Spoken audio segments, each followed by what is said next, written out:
14 de agosto de 1967, en lo profundo de la enmarañada jungla vietnamita al oeste de Cung Terre, un pequeño pelotón del Vietcong se agachaba en silencio bajo el dosel goteante, esperando el momento de tender una emboscada a una patrulla estadounidense que, según los rumores, avanzaba por el estrecho sendero de tierra. El aire era sofocante, espeso de humedad, zumbante de insectos y cargado con el olor agrio de la vegetación mojada y el aceite de armas. El sudor corría por las espaldas de los jóvenes guerrilleros mientras sujetaban sus rifles Type 56 de fabricación china, los dedos cerca del gatillo, respiraciones lentas y entrenadas. Entre ellos estaba Bao, un combatiente de 19 años, con las manos temblorosas mientras limpiaba la condensación de su mira. La jungla parecía demasiado silenciosa, demasiado atenta, como si contuviera el aliento. De pronto, Bao vio una sombra moverse y levantó instintivamente su arma, disparando con un movimiento suave y entrenado. Lo que ocurrió no fue el crujido familiar de un disparo, sino una explosión violenta y ensordecedora que desgarró la quietud como un trueno partiendo el cielo. Su rifle estalló en sus manos. Fragmentos de metal y astillas de madera salieron disparados, hiriendo a los soldados a su alrededor. Bao cayó gritando, mientras los demás retrocedían aterrados a través de la maleza. No había estadounidenses a la vista, ni fogonazos, ni artillería, solo el hecho inexplicable de que sus propias armas los atacaban. Otro fusil reventó en una llamarada y el pánico recorrió al pelotón mientras los hombres gritaban, dejando caer sus armas como si estuvieran malditas. En la confusión, el oficial al mando trató de dar órdenes que nadie podía escuchar por encima del miedo. ¿Qué enemigo podía hacer que sus rifles explotaran? ¿Cómo podían morir sin que se disparara un solo tiro contra ellos? Algo antinatural, algo imposible, estaba sucediendo en esa jungla, y no tenían idea de hasta dónde se extendería. Si quieres descubrir una de las operaciones psicológicas más impactantes de la guerra de Vietnam, quédate con nosotros. Lo que ocurrió después aterrorizó a todo un ejército. Para mediados de la década de 1960, la guerra de Vietnam se había convertido en uno de los campos de batalla más complejos e implacables de la historia moderna. Un conflicto donde la jungla devoraba batallones enteros. Las líneas de suministro se extendían a través de fronteras, y la distinción entre civil y soldado se desdibujaba en las sombras. Los Vietcong, operando como una red guerrillera incrustada en aldeas, túneles y densas selvas, dependían profundamente de la fiabilidad de sus armas ligeras para sobrevivir. A diferencia del ejército estadounidense, con sus helicópteros, vehículos blindados y apoyo aéreo, los Vietcong luchaban con lo que podían cargar en sus espaldas: rifles, granadas y suministros capturados. En ese tipo de guerra, un rifle confiable no era simplemente una herramienta. Era la vida misma, la delgada línea que separaba una emboscada del aniquilamiento. Gran parte de su armamento fluía a lo largo del infame camino Ho Chi Minh, una vasta línea vital que atravesaba Laos y Camboya, oculta por el dosel de la jungla y protegida por pura determinación. Asesores soviéticos suministraban AK-47 y municiones, mientras que China producía enormes cantidades de rifles tipo 56, simples, resistentes y perfectamente adecuados para el combate en la selva. Para los Vietcong, el tipo 56 se convirtió en la columna vertebral de toda su fuerza de combate, la única pieza de equipo en la que confiaban por completo. Un combatiente podía pasar días sin comida, pero no minutos sin fe en su rifle. Cada emboscada, cada escaramuza nocturna, cada ráfaga inesperada desde las sombras dependía de que esa arma disparara exactamente cuando debía. Sin embargo, a medida que la guerra se intensificaba, la inteligencia estadounidense comenzó a reconocer otro tipo de campo de batalla, uno que no se libraba solo con balas y bombas, sino con información, engaño y presión psicológica. La CIA, MACSOG y varias unidades encubiertas entendieron que minar la confianza del Vietcong podía ser más devastador que destruir sus cuerpos.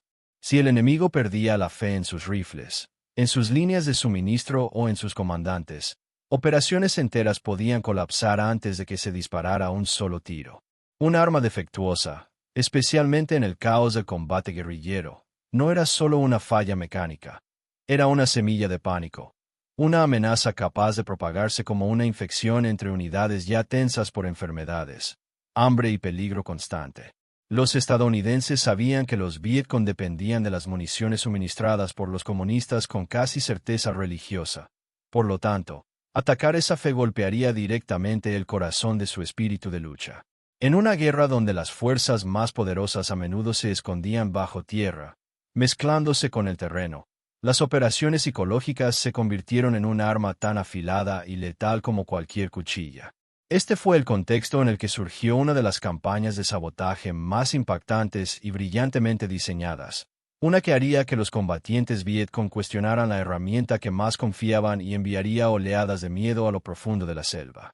Era una estrategia diseñada no solo para matar, sino para quebrar la creencia misma, y comenzó mucho antes de que el primer rifle explotara en manos de un soldado. A los pocos días de la primera explosión, los informes comenzaron a filtrarse por la densa jungla vietnamita como susurros fantasmales. Los rifles estallaban en manos de los combatientes del Vietcong sin previo aviso, destrozando operaciones antes incluso de que comenzaran. Las patrullas que se movían silenciosamente por la noche se encontraban de repente incapacitados por explosiones internas, no por fuego enemigo.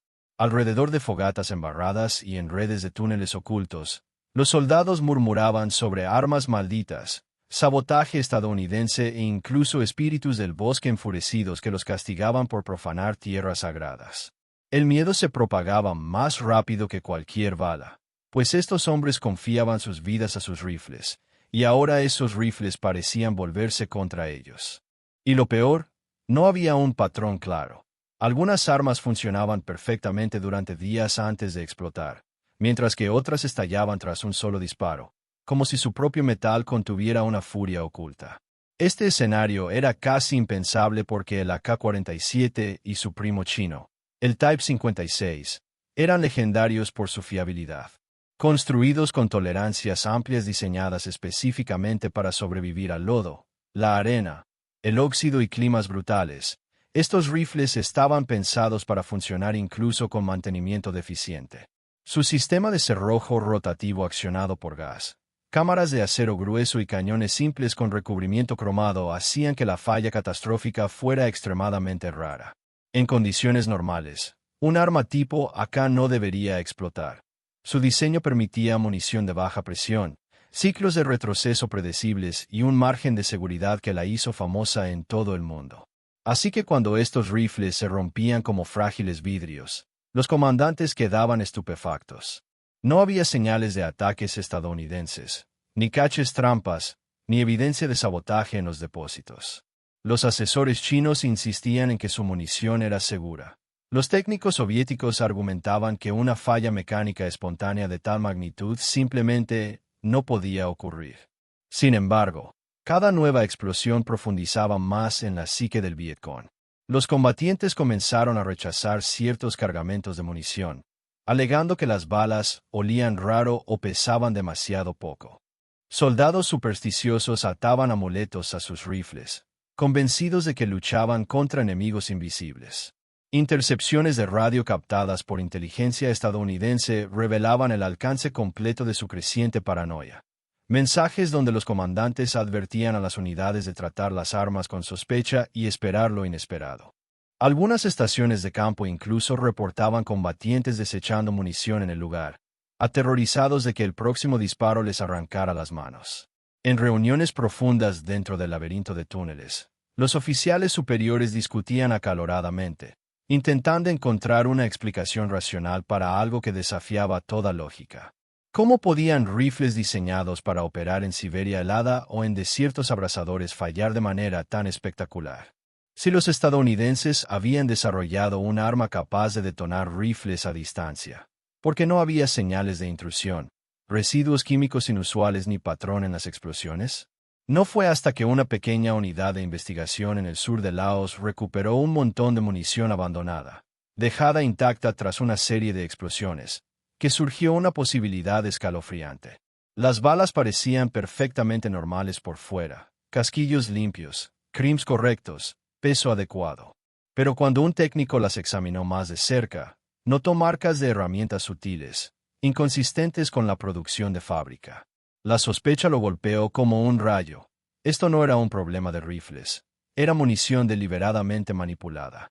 Si incluso un solo cargamento había sido comprometido, ningún combatiente podía confiar en ninguna bala que llevara consigo, ya fuera entregada conscientemente o no a través del camino de Ho Chi Minh.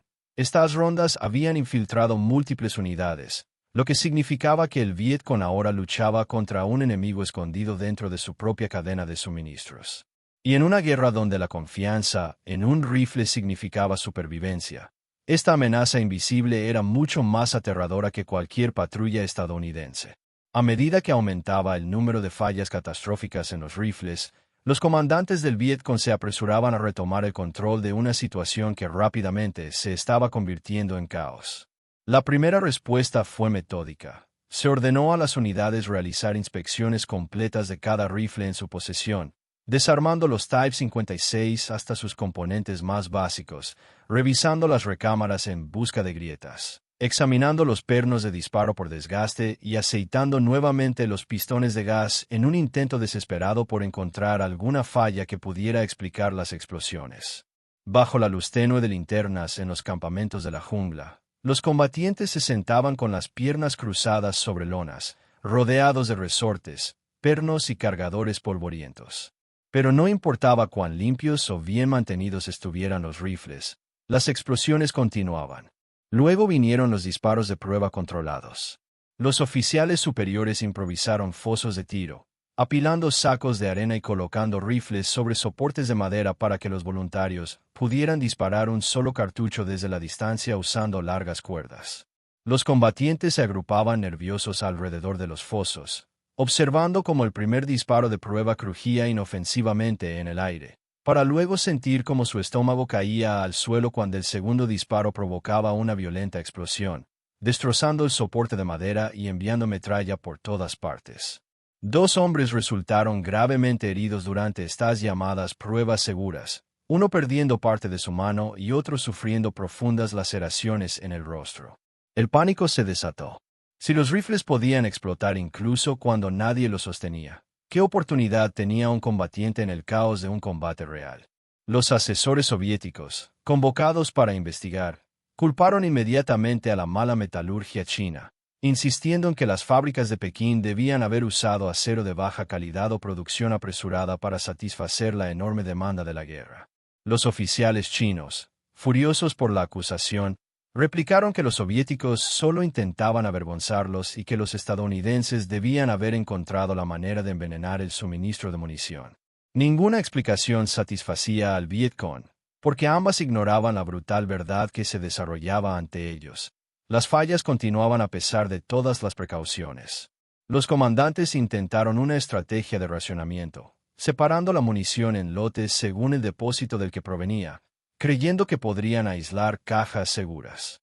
Los combatientes llevaban múltiples pequeñas bolsas de munición, cada una marcada con símbolos de tiza que representaban diferentes aldeas, estaciones de los caminos o envíos. Pero incluso segregando los cartuchos no se podía contener el desastre. Las explosiones se reportaban en todas las regiones, tierras altas centrales, Kung Terre, delta del Mekong, demostrando que el problema no se limitaba a un solo depósito o lote. El análisis técnico solo profundizó el horror. Los sobrevivientes describían escuchar un pop más agudo antes de la explosión, signo de una sobrepresión extrema. Los cañones de rifles recuperados de los lugares de la explosión mostraban signos clásicos de fallo catastrófico.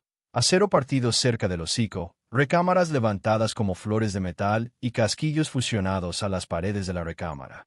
No eran fallas aleatorias, eran firmas mecánicas de munición cargada con cargas muy superiores a los límites seguros.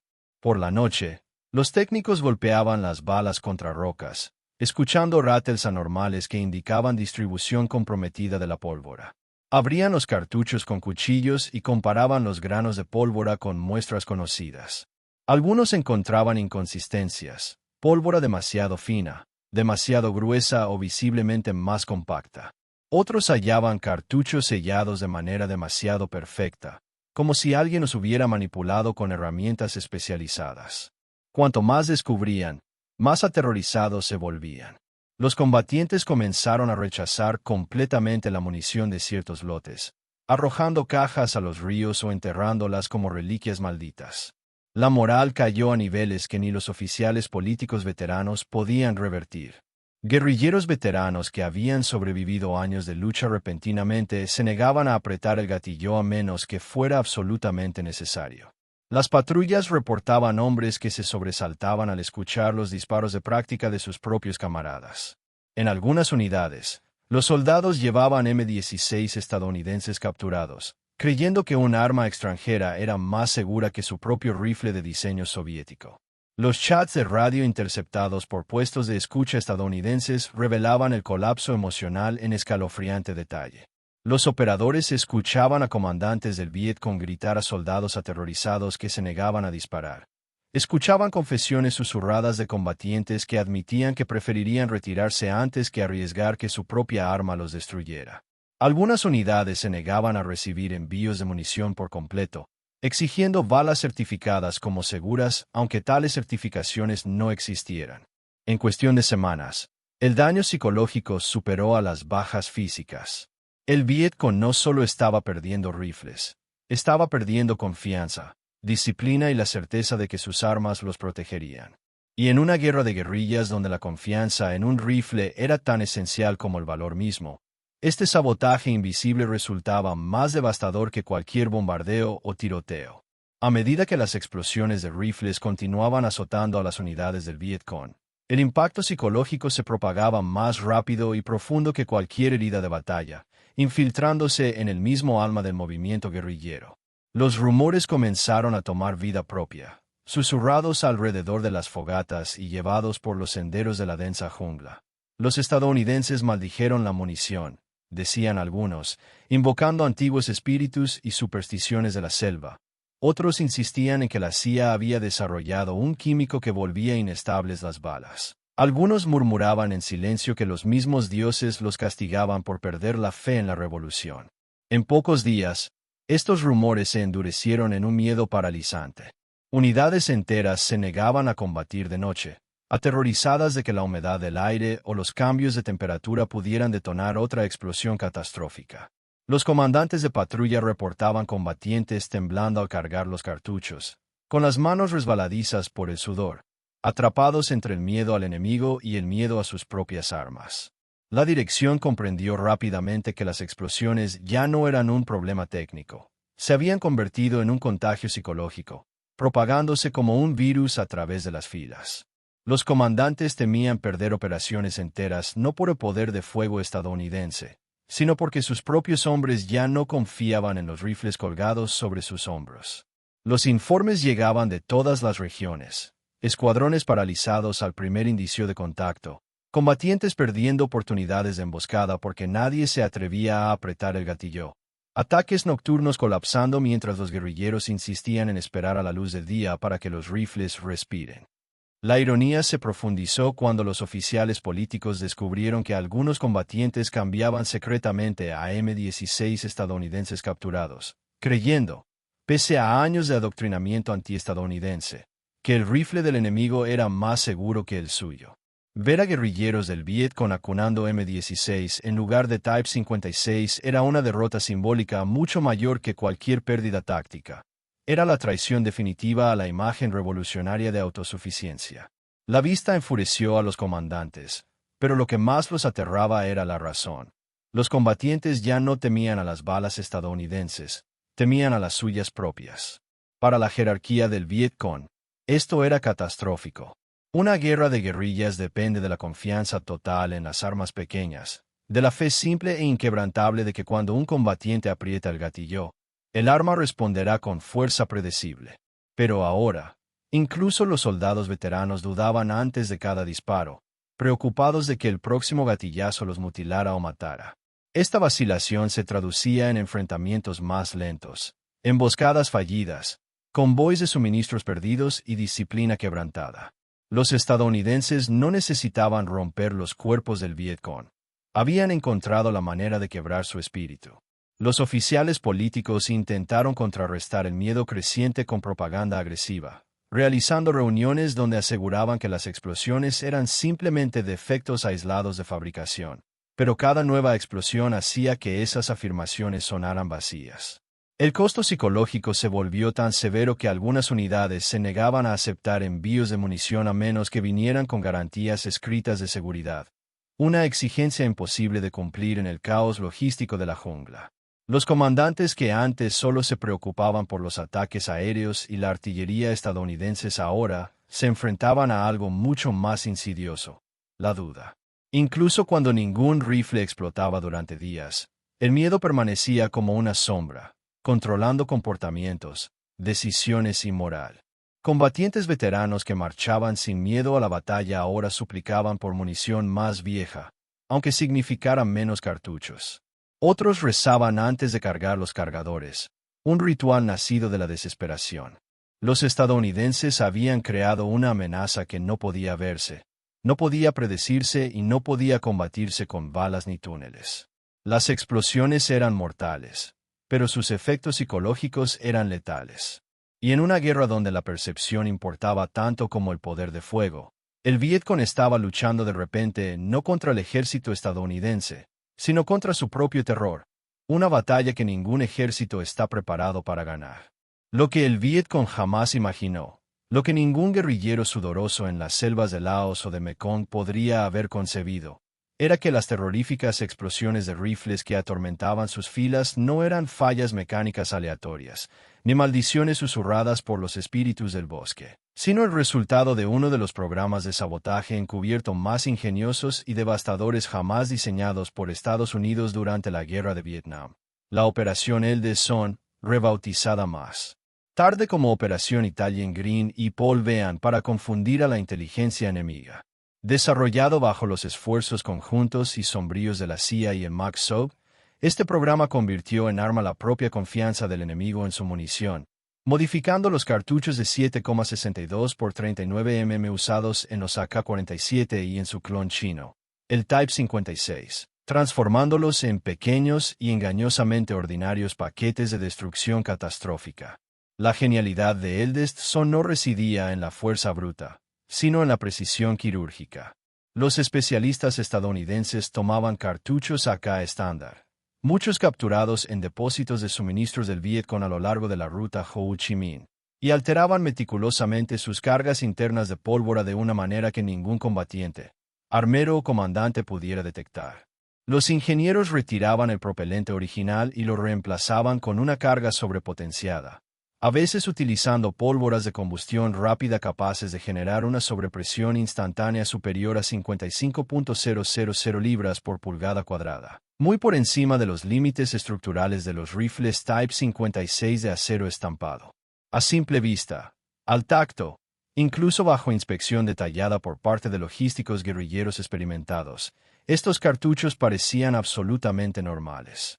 La vaina no estaba rayada. El fulminante no mostraba marcas.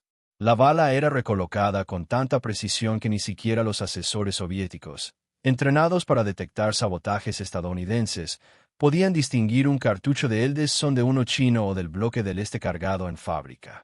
Pero su comportamiento interno era pura destrucción diseñada. En el momento en que un combatiente alimentaba uno de estos cartuchos modificados en la recámara, el destino del rifle, y a veces del propio tirador, quedaba sellado. Cuando se apretaba el gatillo, la pólvora sobrecargada se encendía con una ferocidad que producía presiones casi el doble de lo que la recámara del AK estaba diseñada para soportar. En lugar de la suave expansión que impulsa la bala hacia adelante, el cartucho se convertía en una microexplosión. La recámara se rompía violentamente. El cañón se abría, enviando afiladas esquirlas de acero hacia las manos, el rostro o el pecho del tirador. A veces el cerrojo se arrancaba como un puño de acero, golpeando el pómulo del soldado o destrozando dientes. Otras veces la culata de madera reventaba, incrustando astillas en los brazos del tirador. El arma no se encasquillaba, explotaba. Y a diferencia del desgaste mecánico o del mal mantenimiento, que podían causar fallos o casquillos atorados, estas fallas eran catastróficas e inconfundibles. El efecto psicológico era deliberado. La CIA no solo quería herir combatientes, quería destruir su fe en sus armas. La estrategia técnica iba más allá de simplemente sobrecargar un cartucho. Los técnicos de SOG desarrollaron métodos sutiles para mantener una autenticidad perfecta, Usaban gránulos originales de pólvora comunista mezclados con pequeñas cantidades de variantes de combustión rápida, igualando el color, tamaño y textura tan bien que, incluso si un guerrillero abría un cartucho, algo muy poco común, vería lo que parecía ser pólvora estándar. Los trabajadores manipulaban cada cartucho con herramientas quirúrgicas para no deformar el engarce. Igualaban los perfiles de peso con precisión de fracciones de gramo. Incluso reemplazaban cajas selladas de munición china con versiones saboteadas, asegurándose de que el enemigo las encontrara en depósitos capturados o abandonados que consideraban totalmente confiables. La genialidad de la ingeniería residía en comprender exactamente cómo responderían el pistón de gas, el portacerrojo, la recámara y el cañón de la K-47 ante niveles específicos de sobrepresión, diseñando cada cartucho saboteado para superar esos límites lo justo para garantizar la destrucción sin dejar rastros que revelaran la participación estadounidense. A más de 55.000 libras por pulgada cuadrada, el acero se comporta más como vidrio. Se fractura violentamente. Los ingenieros de la CIA calcularon estos límites con precisión obsesiva, asegurando que cada cartucho saboteado produjera el máximo caos. Sin embargo, la brillantez más devastadora de Eldestone no estaba en la física, sino en el diseño psicológico. Solo una fracción diminuta de los cartuchos era alterada, dispersada estratégicamente entre miles de suministros de munición capturada. Eso significaba que el Viet Cong nunca podía saber qué cartucho era seguro y cuál era una sentencia de muerte oculta. Un rifle que explotara cada 100 disparos era suficiente para sembrar un miedo paralizante, pero lo bastante raro como para que los combatientes no pudieran identificar la causa. El enemigo sospechaba de todo: la calidad del acero chino, la humedad, maldiciones míticas, sabotajes de unidades rivales. Pero nunca entendió realmente que los estadounidenses habían convertido la duda misma en un arma. La Operación Eldestone fue una obra maestra de ingeniería encubierta. Una mezcla perfecta de física, engaño y guerra psicológica que utilizó la herramienta más confiable del enemigo, su propio rifle, para destrozar su moral desde adentro. A medida que la Operación Eldestone se desarrollaba silenciosamente por las junglas de Vietnam, Laos y Camboya, el sabotaje no se quedó como un choque aislado, sino que evolucionó en una pesadilla recurrente que acechaba al Viet Cong como un depredador invisible. Múltiples unidades del Viet Cong, dispersas en distintos frentes y ajenas a las experiencias de las demás, fueron golpeadas por el mismo patrón aterrador. Rifles y ametralladoras que debían ser la columna vertebral de su resistencia de repente se convertían en instrumentos de autodestrucción. Los informes de campo enviados a la cadena de mando documentaban incidentes donde ametralladoras ligeras RPD detonaban en el momento en que los artilleros apretaban el gatillo, esparciendo metralla sobre trincheras cavadas apresuradamente. Los AK-47 estallaban durante emboscadas, destrozando empuñaduras de madera y lanzando fragmentos de metal al rojo vivo hacia los antebrazos de combatientes que durante años habían confiado en la brutal fiabilidad del acero soviético y chino. Algunos reportes hablaban de guerrilleros colapsando de shock, mirando la ruina retorcida de sus rifles, incapaces de comprender cómo un enemigo invisible había alcanzado tan profundamente su cadena de suministro. Estas explosiones no eran accidentes aislados, eran la firma de los equipos de MACSOG operando en las sombras más profundas del conflicto, trabajando en pequeños grupos clandestinos. Estos operativos de élite se movían silenciosamente a lo largo del camino de Ho Chi Minh, entrando y saliendo de caches subterráneos, reemplazando cajas de munición por lotes manipulados preparados a kilómetros de distancia en bases secretas. Plantaban cartuchos saboteados como semillas de caos, solo unas pocas por cada 1000, asegurando que descubrir la manipulación fuera casi imposible.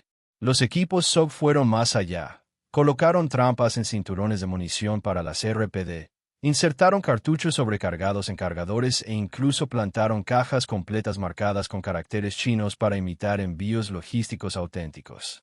Cada explosión que resonaba por la jungla era más que una falla mecánica. Era un golpe psicológico calculado, un mensaje susurrado directamente al oído del combatiente del Viet Cong. No puedes confiar en tus propias armas. La noticia se propagó como incendio. Unidades guerrilleras que nunca se habían encontrado empezaron a murmurar las mismas historias escalofriantes. Los veteranos hablaban de rifles que traicionaban a sus dueños. Tráfico de radio capturado reveló una nueva frase inquietante que circulaba entre las filas del Vietcong. Los estadounidenses tienen un arma que hace que nuestras armas nos maten. El sabotaje creó una paranoia que ninguna propaganda comunista podía borrar.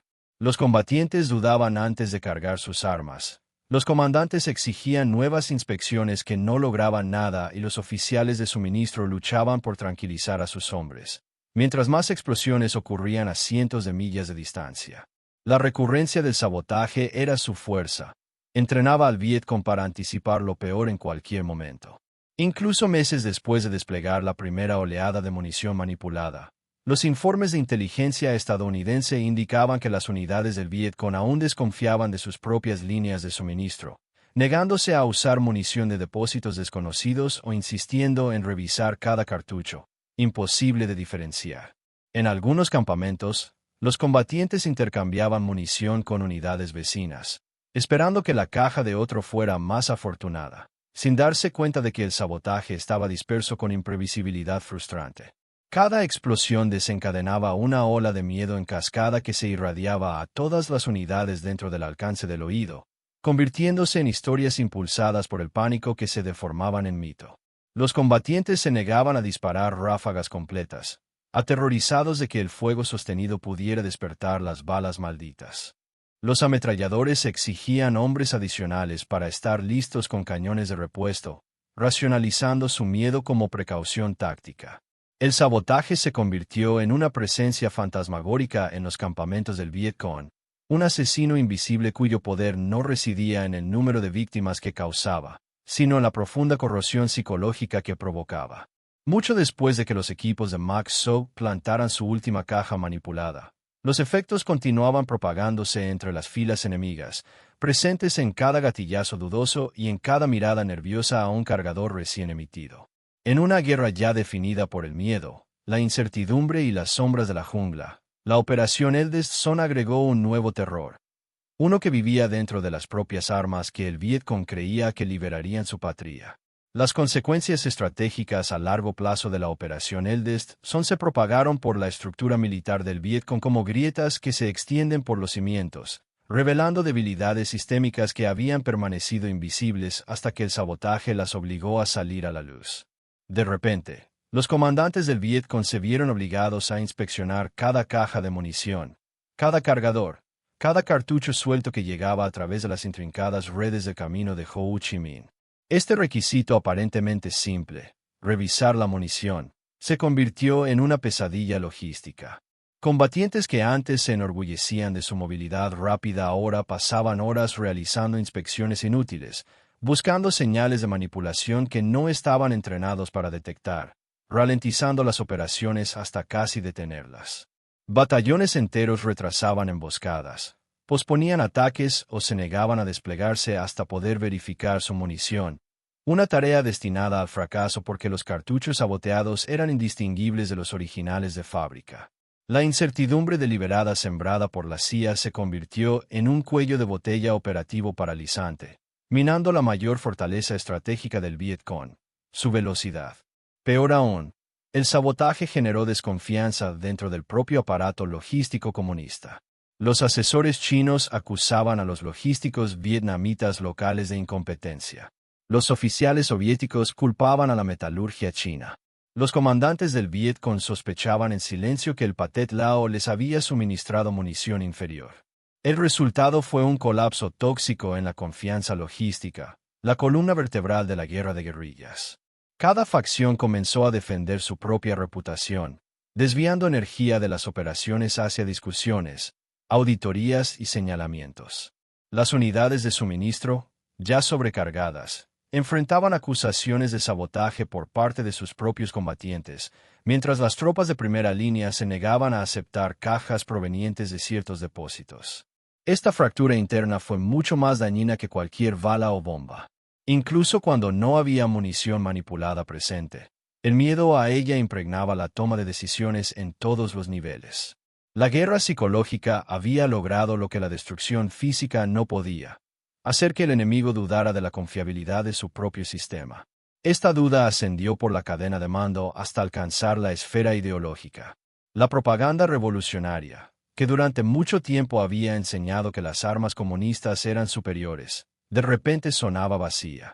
¿Cómo podían predicar la fortaleza tecnológica mientras las armas explotaban en manos de sus propios soldados? La dirigencia del Vietcong comprendió demasiado tarde que su dependencia del apoyo extranjero, fábricas chinas, envíos soviéticos e intermediarios camboyanos, se había convertido en una vulnerabilidad estratégica. La Operación Eldest Son expuso cuán frágil era realmente esa dependencia. Mientras tanto, los estadounidenses demostraron una forma de innovación que el Vietcong no podía predecir ni contrarrestar. Había utilizado inteligencia, ingeniería de precisión y perspicacia psicológica para crear un arma que no requería enfrentamiento en el campo de batalla y producía un efecto mucho mayor que el de los pocos cartuchos saboteados desplegados. Era una muestra de asimetría tecnológica. Mientras el Vietcong dependía de la producción masiva y de las rutas de contrabando, Estados Unidos aprovechaba la creatividad y la ciencia para librar una guerra de percepción. La genialidad de Eldest Son residía en que su daño físico era mínimo, pero su impacto psicológico era enorme. Cada explosión resonaba mucho más en la mente del Vietcong que en el campo de batalla. Remodelaba comportamientos, ralentizaba operaciones y fracturaba la confianza dentro de la máquina de guerra comunista. En un conflicto definido por la desgaste y la moral, los estadounidenses habían encontrado la manera de atacar el propio sistema de creencias del Vietcong. La lección estratégica se volvió clara. Las guerras no siempre se ganan con poder de fuego o número de tropas, sino socavando la confianza del adversario en sus propias capacidades. Eldest Son demostró que una sola duda cuidadosamente diseñada podía ser más destructiva que 1000 balas.